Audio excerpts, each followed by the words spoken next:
ડૉક્ટરના લીધે આ ગળું ચાલે છે.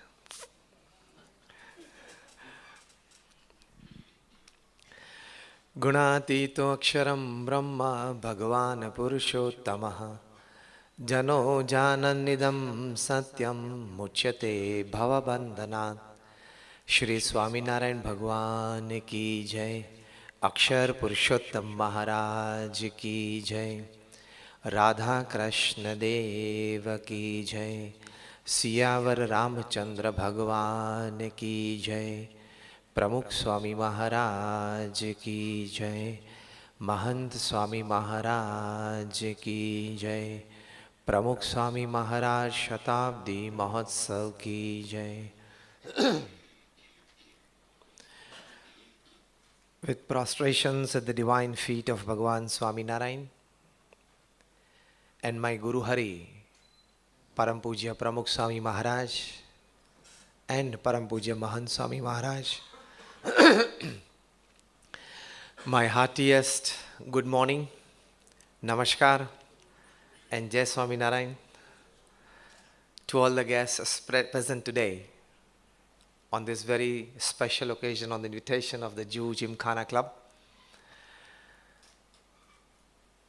And we have met quite often previously and we'll meet quite often as well. Because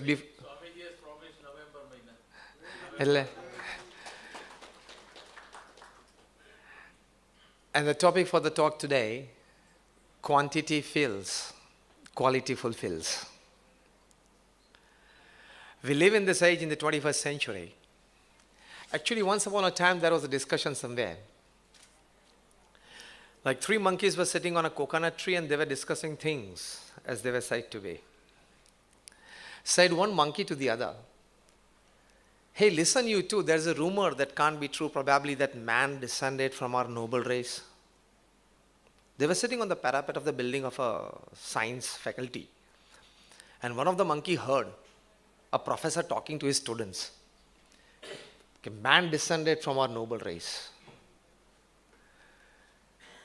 And the second monkey immediately jumped from one branch to another, saying, "Oh my God, the very idea is a disgust." And the third monkey said, "Why?" And the first monkey explained that man never descended from our noble race. I'll give you the reasons for it. And said, "What are the reasons?" And the first monkey started explaining. He said, "Men never descended from a noble race." Why? He said, "There is not a single monkey who has divorced his wife and starved her babies. No monkey has ever used a club, a knife, or a pistol to take other monkey's life. And here's another thing a monk wants to get out at night and go on a stew. And we have never known a mother monk to leave aside her babies with others to bunk." The list was too long and finally they said, yes, man might have descended, the ordinary caste, but brother, not from our noble race.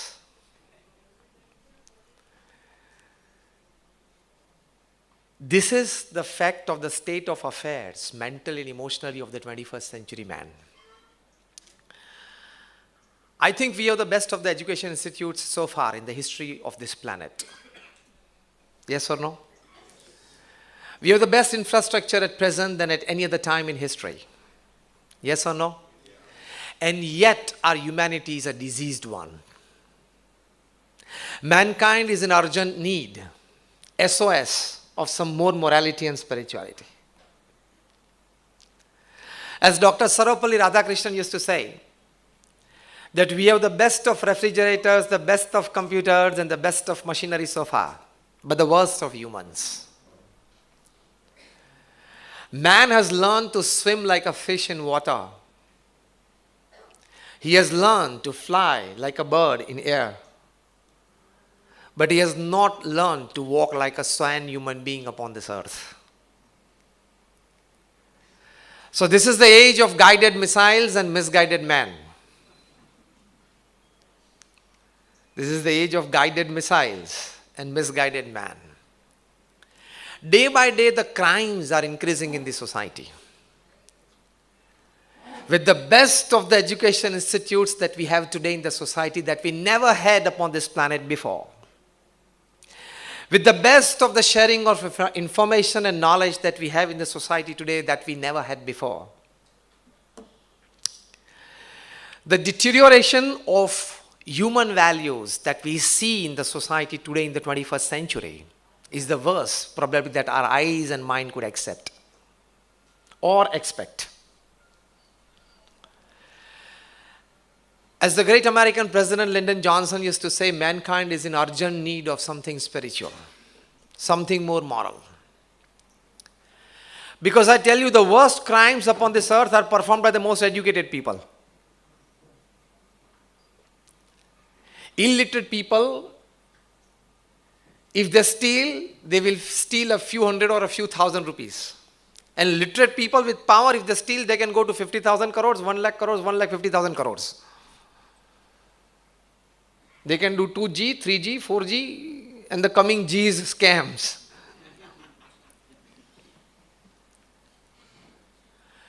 We have run behind quantities. We have forgotten qualities in life.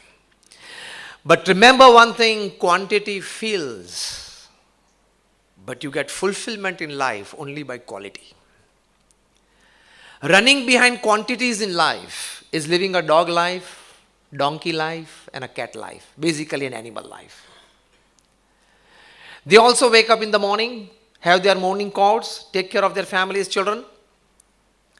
Actually, dogs and cats are more luckier than human beings. They don't have to go out 8 hours a day to earn. I don't think any donkey or any dog or cat has died because of starvation in Mumbai, is it? Yes or no? They never go out to earn, so they are more lucky than us. Wake up in the morning, enjoy, and have a carefree life. That is quantity in life.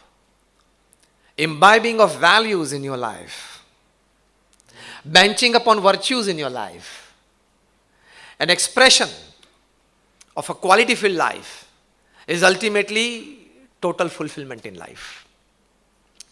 Because this is a 70 or 80-year game, you need to play well. In cricket, you need to play well in 2020, then in a test match. Our game is 80-80. 5-10 plus minus with the grace of God. We need to play it well. And one third of the day you are sleeping. 8 hours of the day you sleep. On an average, at the end of your life, you will be sleeping for 8 hours a day. 1/3 of the day you are sleeping, straight equation, directly proportional, 1/3 of the life you will sleep. So if you live for 70 years upon this earth, 23 years of your life will go in sleep in bed. You don't know whether you exist or not. Whether you are a doctor or a chartered accountant or an engineer or a scientist or a businessman, doesn't count for 23 years of your life. So we need to give a thought to ourselves. How much of quantity? How much of time and energy to be given to quantity in life? Because running behind money can buy you perhaps good beds but not sleep. Money can buy you food but not appetite, hunger and digestion. Money can buy you the best houses but can't convert it into homes. Money can buy you the best health care, but not health. If there are 1,000 things that money can buy and make you happy, there are 10,000 things that money cannot buy and still you are happier with that. Rather more happier with it.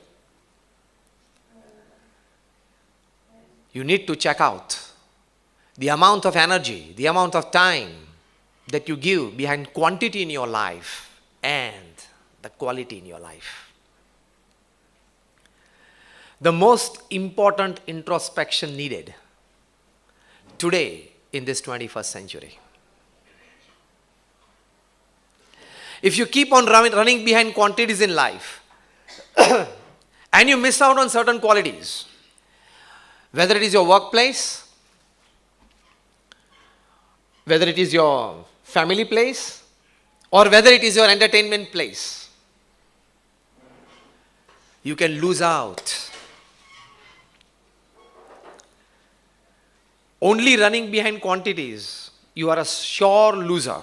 Let us start with a case study. Just about a few weeks back, the CEO of Uber, he had to put in his papers, Travis Kalanick.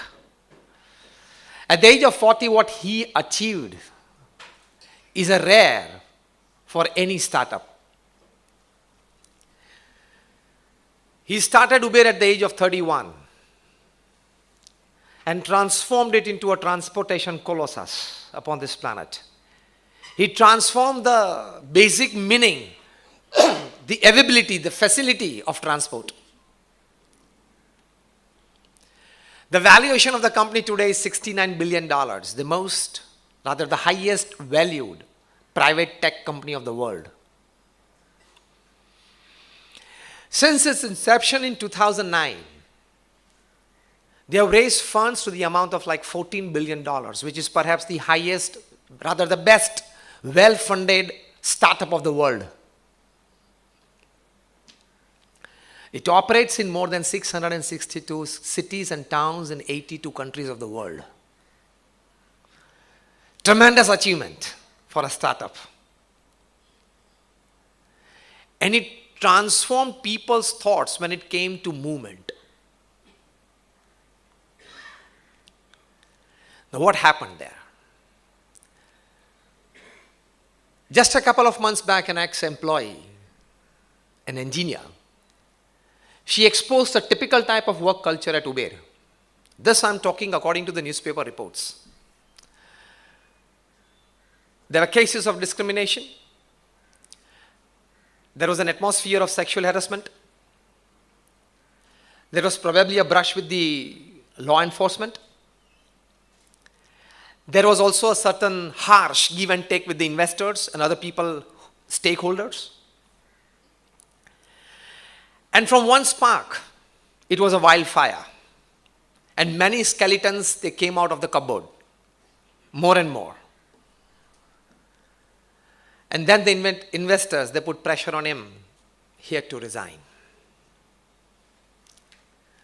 He's on the board as a director, but in day-to-day operations, he had to resign. The principal charges today, even the federal government of US, they have an inquiry that probably Uber used a software tool that could sidestep certain law enforcement, which is again a very big charge that probably he might have to face. Quantity was huge for any startup.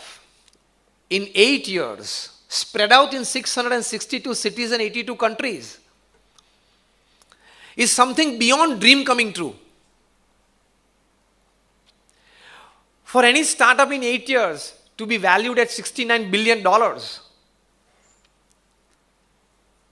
is something beyond once in a lifetime, something beyond out of the heaven. Quantity, unbelievable. Losing out somewhere on qualities. I started the case study with work culture at your office places. Cases of discrimination, cases of sexual harassment, cases of law enforcement, cases of federal norms violated, many things. Ample quantity is sin. Lesser ones, minute ones, fine ones, quality is sometimes not sin, but is more important. When Enron synced, Ken Blanchard, the leading management guru, he has written a big book on this, The Rise and Fall of Enron. He said 62% of the success of any professional setup depends upon things that can be seen. Your infrastructure, system, professionalism, work, contracts, goods. 38%. Rest 62% depends upon the qualities at your workplace.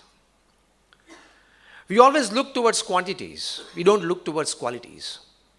And this particular aspect, very less speakers would like to emphasize on this. That increasing number of sexual harassment cases at the workplace and more heads are rolling down. And I tell you that in the coming years, thousands of top class executives will lose their jobs because of this. It's going to happen. What is being reported in the newspapers is just the tip of the iceberg. More than that is deep inside. It will happen. It is happening at workplaces. According to the newspaper reports, Fanish Murthy, the person who could turn around any IT company from a debt-ridden state to a multi-million-dollar profit-making company within a couple of years. And he had done it at a couple of places. He had the knack of it. He was hired by iGate in US, and he turned that company within 1.5 years into a giant software in the Silicon Valley. Unfortunately, he developed relationships with a colleague at the workplace. And according to the US norms, if you start a relationship at your workplace, you need to report it to the top management before your first date. It is a US management law. And this gentleman, nobody, of course, forget him. Nobody would like to report this to the top management. But if you are caught by your WhatsApp, messages, emails, whatever, then you have the hell on your head. And hell fell on his head. He had to lose his job. Nobody was ready to hire him in US. He had to leave the country, and he lost perks, bonuses, and other benefits, including some salaries to the worth of more than $45 million. $45 million. Today, with a small startup in Bangalore.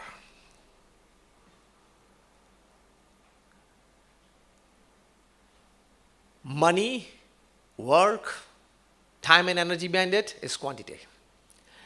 Discipline and righteousness at your workplace is quality. Quantity will fill, quality will fulfill. You need a proper balance of it. Discipline, norms, and righteousness is your quality life. And you enjoy your life. You sustain well in your life. In a good state of affairs, internally and externally both. Only by quality in your life. See, today the notion is, we live in a carefree society. This is a free world. Two words popularly you might be hearing in this society. Yes or no? Yeah, this is a free world. I know this is a free world. This is a carefree world. I do what I like. Okay, we are not against it. But this generation, the elder generation knows a bit better, but the younger generation, especially the millennials, need to be taught this. That you are right, that is a free world, but along with that, this is a bonded world as well. There are two worlds in everybody's life. A free world and a bonded world. Yes or no? Basically, you have three places in life. Your house, your office, and your club. Club is all your sports activities, entertainment activities, your leisure activities, everything included. You have family, work, and leisure. Agree with me? I term it in this terminology. You have house, office, and a club. Your club is your free world. But your house and your office is your bonded world. Right or wrong? So if you give 33, your 66% of life is a bonded world. And how can you say the whole world is like carefree world and it is a free world? Recently, at a temple in Vadodara, I was just coming down from the temple after the evening prayers, and a youngster. And he was in his Bermuda shorts, and he was just coming up the temple. I introduced myself to him. I said, your good self. He said, this and this. I said, I think you're a student. He said, yes. What are you studying? He was doing his undergrad in management. I said, fine. And he was a smart young boy. And then he recognized something from my eyes and he asked me, Swamiji, you introduced yourself to me and then you started a conversation. I think there is something in your mind. I said, yes. And I felt that he's smart. This generation is. So I said, yes. I had the thought in my mind that, see, this is a temple and you need to be dressed properly. You know, you must be here in full pants. And so I just very openly, when he asked, I said, he immediately resounded. He said, there is nothing of this written everywhere. And this is a free world. You might write it down, some instructions here. When you're not written, you can't ask me. I said, fine, you are right. I fully agree with you. Now my question to you is, will you be able to wear the same in the board meeting at your corporate place? Can you enter your board meeting at the corporate place in Bermudas? Tell me yes or no.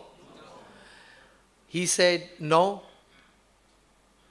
I said, you wear it, you enter the place, and then if somebody questions, you tell them it was not written outside. It was not written outside. This is not written outside the boardroom in a corporate place. They don't walk in Bermudas or your shorts. He said, no, Swamiji, that is understood. I said, this is my answer. This is understood. Certain norms are not written, but it has to be accepted. This particular incident apart, I was talking of like this millennials and this generation, they live in this free world, which is quantity field. They need to be given the conscience, consciousness of the bonded world as well. I can categorically put forward a statement that you enjoy your free world because of your disciplines in the bonded world. Now think over this statement. You enjoy your free world because of your disciplines in the bonded world. The moment you lose out on disciplines, norms, and ethics in your bonded world, you will lose all the charm of the free world as well. Agreed or not? That means the moment you lose out on disciplines and norms at your workplace or with your family at home, your club life will be over. And you don't live your life because of club. You live your life because of a home, family, and office. Yes or no? Club life is dependent upon house life and office life. House and office life is not dependent upon club life. There are a few thousands in clubs. There are thousands of people without clubs and enjoying a life. So, principally, you enjoy your free world because you are bonded with disciplines in your bonded world. Free life is quantity. It fills you. Bonded life, disciplined life, upon which entirely your free world is dependent, is quality, which fulfills you. Agree with me or not? This is a fact.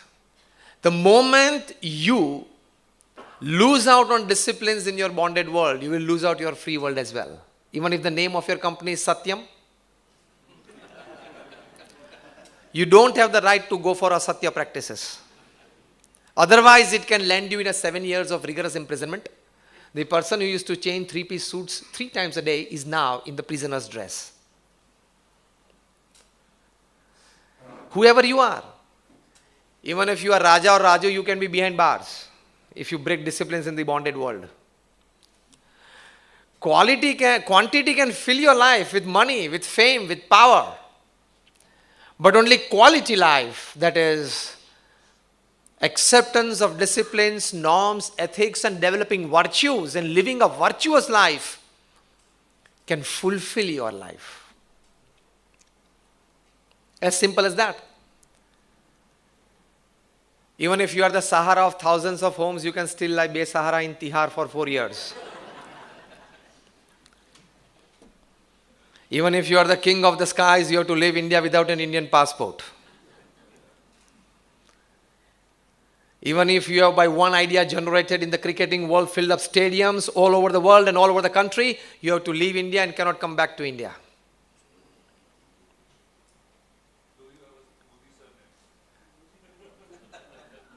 Whoever you are, whatever you are. Don't transgress the lines of disciplines. Otherwise, whatever amount of quantity that you have in your life, you will lose out all quantities. ये सबको हुआ ना? The amount of quantities they had in life, money, power, fame, popularities, people running to them, they all had this in life. All became zero overnight just because they lost out on qualities in life. They lost out on qualities in life. So your joy, your entertainment, your relationships, your fame, your money, your power, everything is quantity. Napoleon Bonaparte writes in his autobiography, only 7 characters in history, they have the great written behind their names. One of them is Napoleon Bonaparte. India has 2, Ashok the Great and Akbar the Great. Napoleon writes that I can have the world at my feet. I can buy any luxuries upon this earth and under the sun. Upon this earth and under the sun, I can buy any luxuries of life. But, now I am quoting him not just word to word but letter to letter. He writes, but I haven't seen 6 happy days in my life.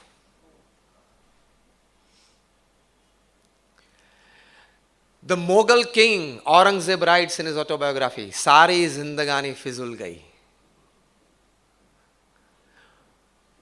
The amount of quantities they had in life was Mughal king Aurangzeb, Napoleon Bonaparte. The amount of quantities they had was all of us sitting here today this morning. All of us plus. Still not 1/10 of him. They were emperors. Yet,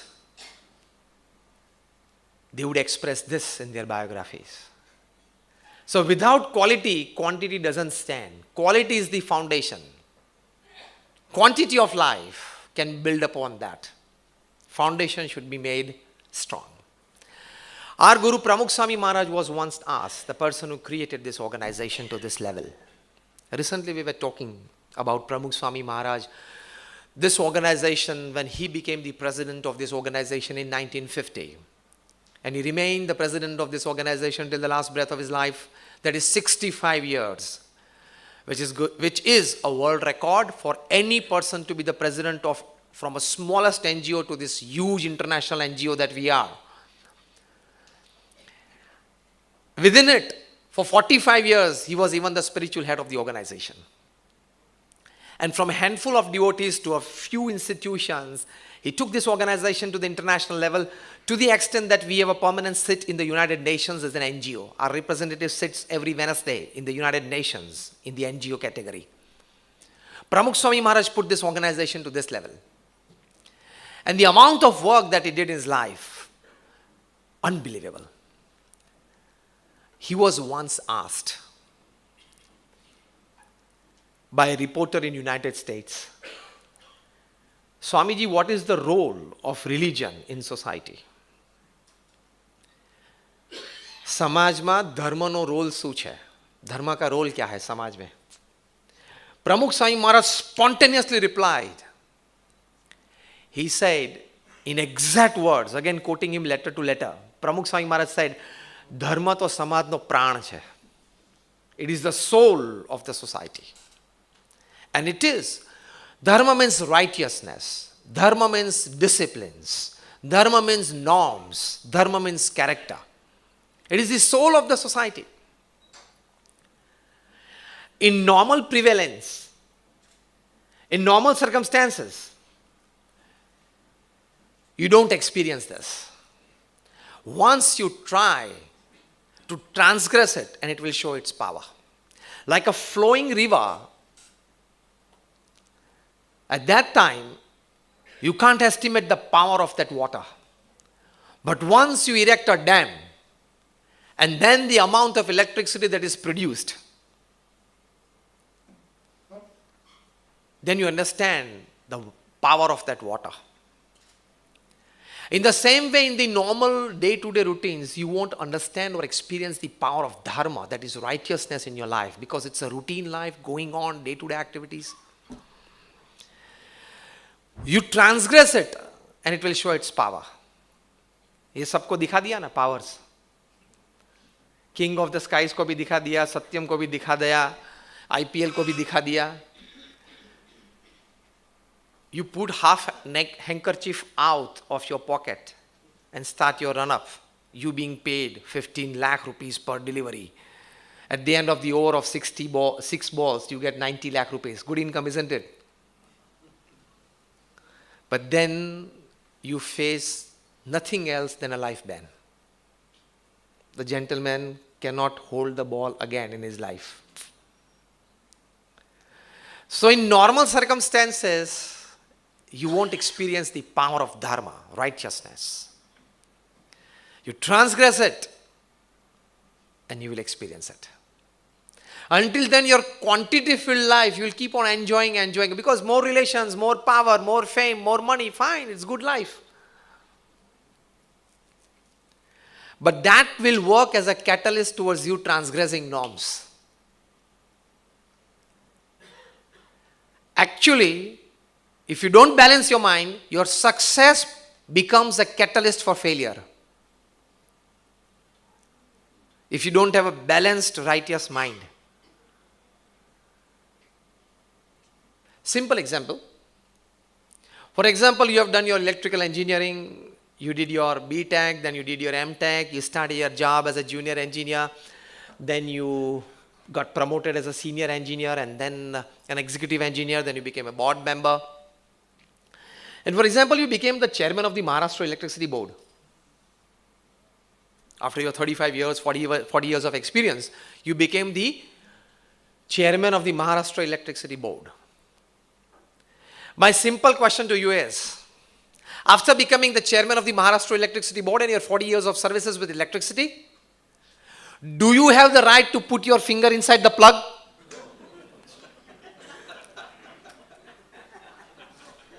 Give me a clear yes or no.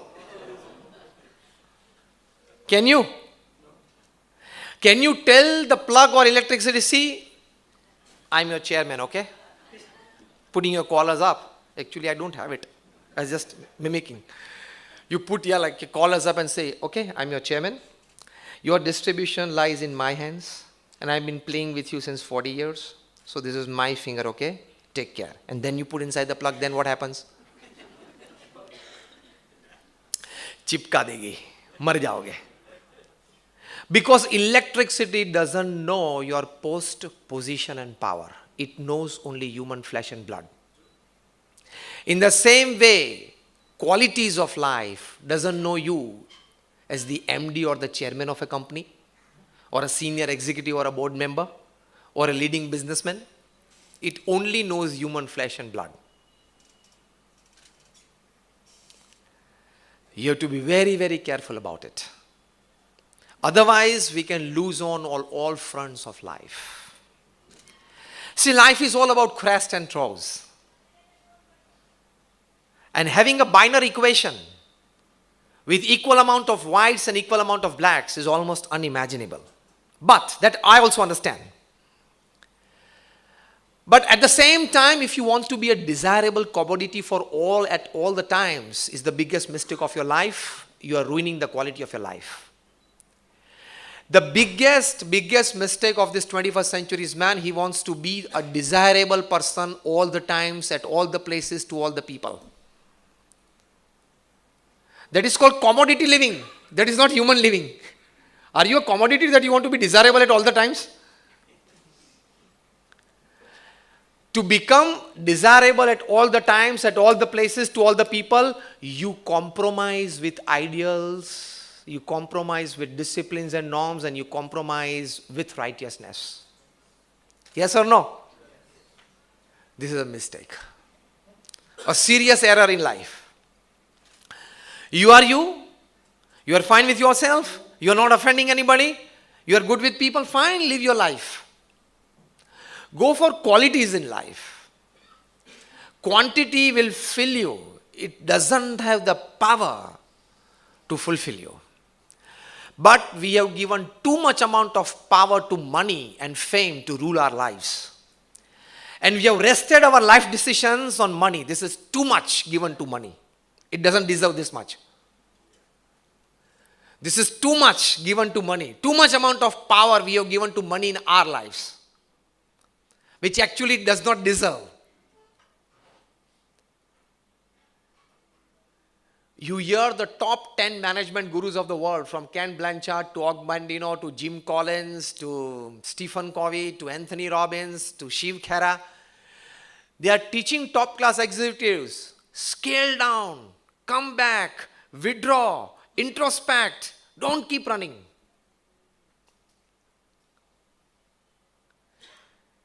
In the 100 meters hurdles where Carl Lewis or Ben Johnson runs or Maurice Green runs, is how fast you run.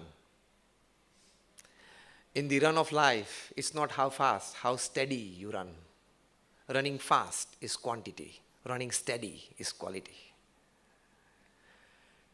Quality fulfills your life. Because if you stumble there, you will just lose a gold medal.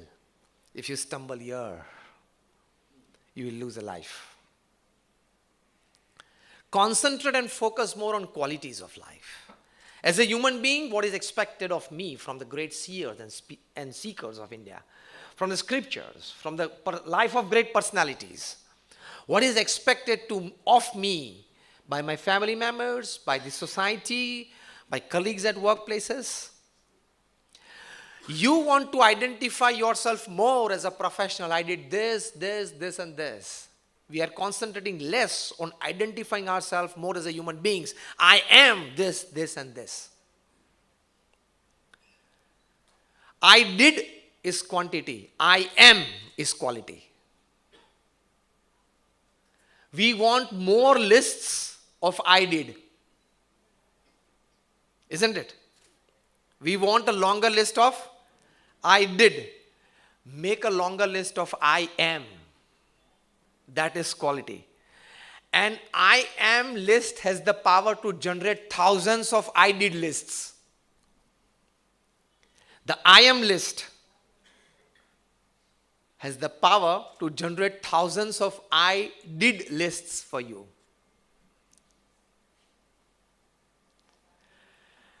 So the first important aspect of quantity fills and quality fulfills is your free life, your entertainment life, your club life is necessary for you, but it is absolutely dependent upon your disciplines and righteousness at your bonded world, that is your house and your office.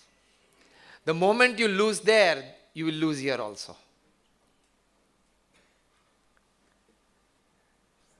Because the moment you lose there, people here will start keeping distances with you, even in your free world. The best of the friends who are putting your hands around your shoulders, the moment you go into carefree life in your bonded world, your friends in the carefree world will also start keeping distances from you.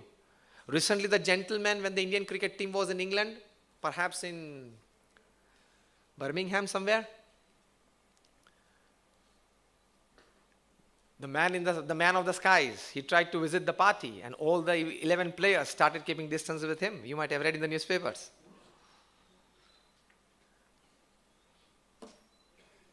So case study number 1 is righteousness and discipline in your bonded world. That is quality life. With that, with roots firm, with foundations strong, fly with all your energies to the destinations you want. That is, expand your business to the levels that you want. But your roots deep into ground and foundations strong into ground. That is qualities of life. So you never lose out. Case study number 2. I want to make a comparable case study between Napoleon Bonaparte and King Janak. Napoleon Bonaparte the Great, Janak was not the great. Napoleon Bonaparte was an emperor, King Janak was a king. Very less known because his name is in the scriptures, so we know him a bit. These millennials will probably not know. Mohan bhai? This millennial generation will know Napoleon Bonaparte, but not King Janak. અહીંયા બેઠેલા જ અડધા પહેલી વાર નામ સાંભળ્યું હશે. હેમલ પહેલી વાર સાંભળ્યું, પહેલાં સાંભળેલું? First time. જો મને ખબર પડી ગઈ, આંખ પરથી ખબર પડી ગઈ. સાચું બોલવું એ મોટી વાત છે. મિલેનિયલ જનરેશનનો આ ગુણ છે. Just light moments apart. But for the word Napoleon, there was fear in every soul in England. वहाँ से वो कहावत निकली है कि बच्चे जब रात को सोते नहीं थे तब उनकी माँ उनको कहती थी, सो जा वरना नेपोलियन आएगा. That dialogue in that famous film has come from this biography. I have not seen it, but I give you the history of it. Napoleon Bonaparte, he was the first to dream of a tunnel under the English Channel. He has written his autobiography in 1815. He was the first to dream of it because he wanted to send troops to England through that. King Janak, we don't know any such stories of his life.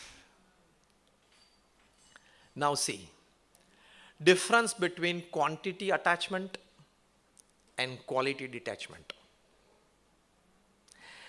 After the war at Waterloo, Napoleon was captured live and put on St. Helena port by the British as a captive. He lived the rest of his life there in utter grief. The last word the historians say that he ever spoke upon this earth was the name of his wife Josephine.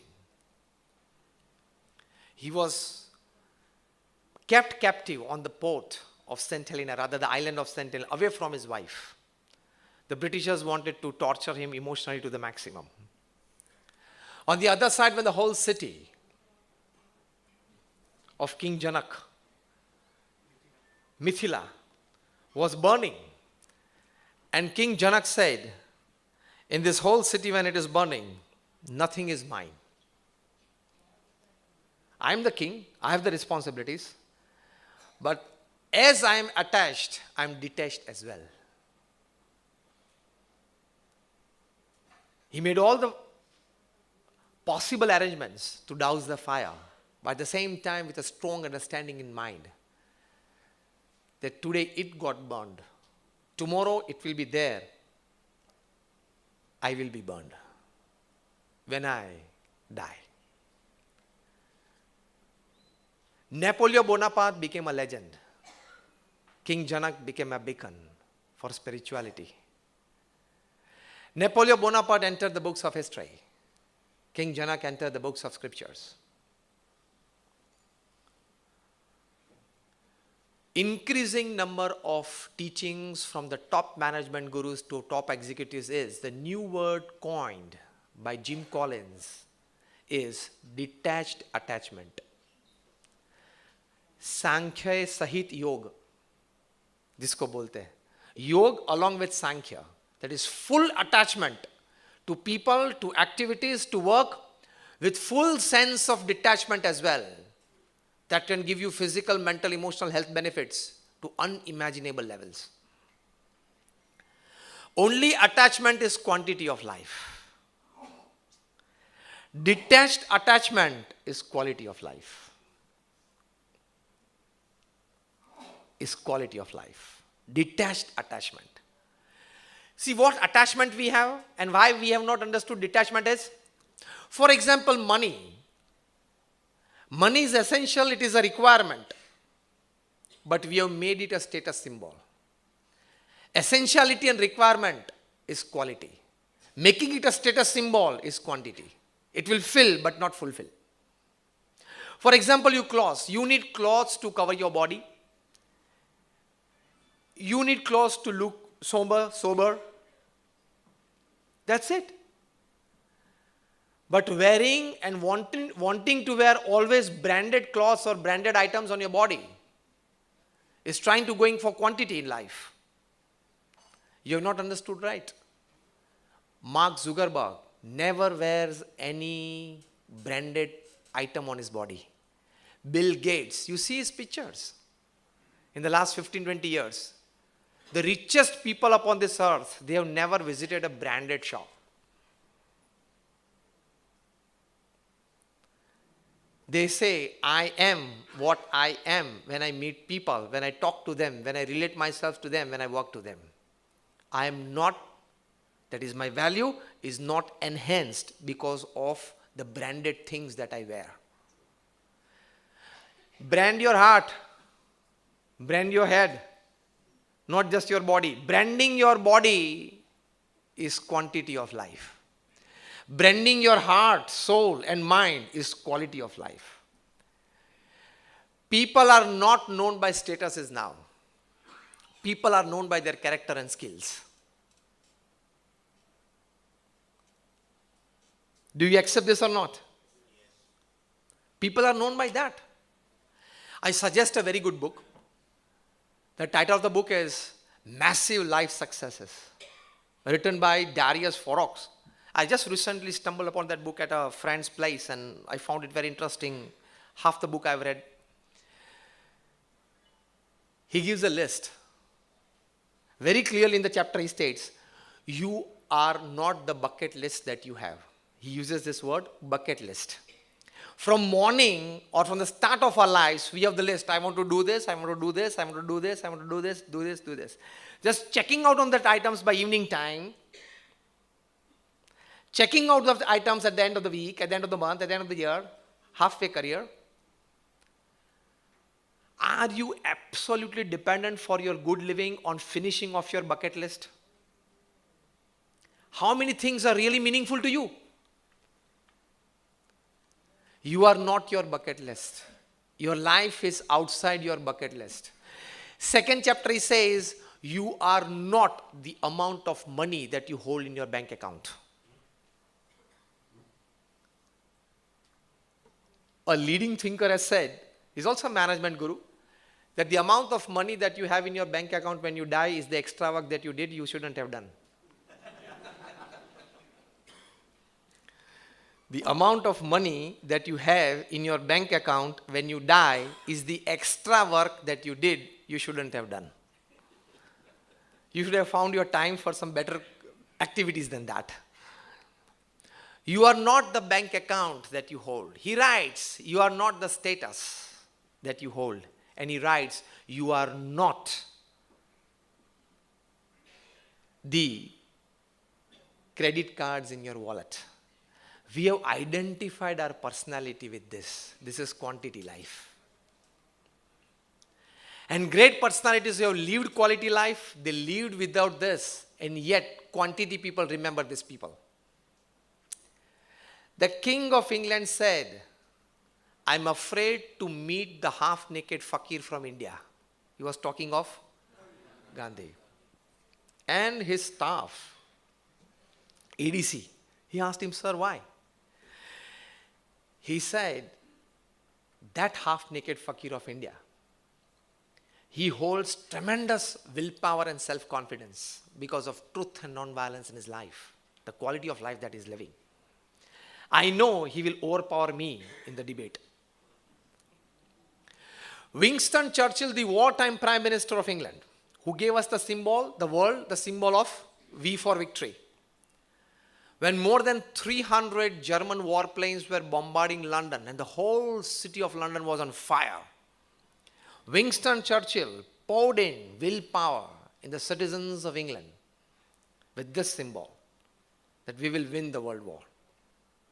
He energized people. He put together the spirits of people, the bravery of people.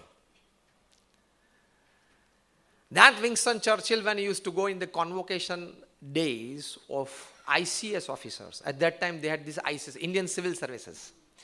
Those who would pass these exams would come down to India and sit as governors of different regions. We call it the Prant. And the senior most would sit as the Governor General in Mumbai here and control the entire Mahabharat till the borders of Afghanistan, Pakistan, Bhutan, this side. Such powerful but young and dynamic, energetic ICS officers, age of 25, 28, and they would become literally kings in India. To them, this brave wartime Prime Minister Winston Churchill used to say that you have absolute powers to do anything that you want in India. Now it's your playfield. But don't do one thing. And they would ask what? Churchill used to tell them, don't talk to Gandhi and Sardar. Rest, anything you can do. And they would ask why. And you might have heard the dialogue in the film Gandhi, when that English officer is saying, who is Mr. Gandhi? Then the ADC says, sir, not Gandhi, Gandhi. Gandhi. Sir, not Gandhi, Gandhi. Gandhi. In the third attempt, he got it right. They would ask, who is Mr. Gandhi? Who is Mr. Sardar? This young, smart, dynamic, energetic ICS officers would ask. And Winston Churchill, such a powerful prime minister, he would tell these ICS officers that these two people are so much attached to their mission. At the same time, they are so much detached for time and energy for their spiritual elevation in life. Bodily, they are heavily attached. By means of soul, they are heavily detached. So they have the qualities of truth, qualities of righteousness in their lives, that if you will sit in a meeting with them, in a 10-minute meeting, their willpower is such that they will overpower your conscience. And after 10 minutes, Gandhi or Sardar, if they will throw a blank paper at you on your face and command you to sign, you will sign a blank paper, they will write the script thereafter. This to have these powers. So you do everything and anything that you want in India, just not do one thing. Don't talk to Gandhi and Sardar. If at all you need to meet them or they ask for an appointment, you ask us in England whether we should meet or not, sending us the complete agenda of the meeting. But don't talk to Gandhi and Sardar. See, a man of values, a man of detached attachment. He did not have attachment to his clothes, to his family, to status. At all, if Gandhi had, nobody was there to stop him from becoming the first Prime Minister of India. It was he who proposed Nehru, and thereafter people accepted Nehru. If he wanted to become, he would have easily become. But he did not. That was called detached attachment. And so Gandhi writes in his autobiography that in the midst of all the activities that I do, the peace that I enjoy in my life is because of my singular faith in God and the values of human life. Detached attachment.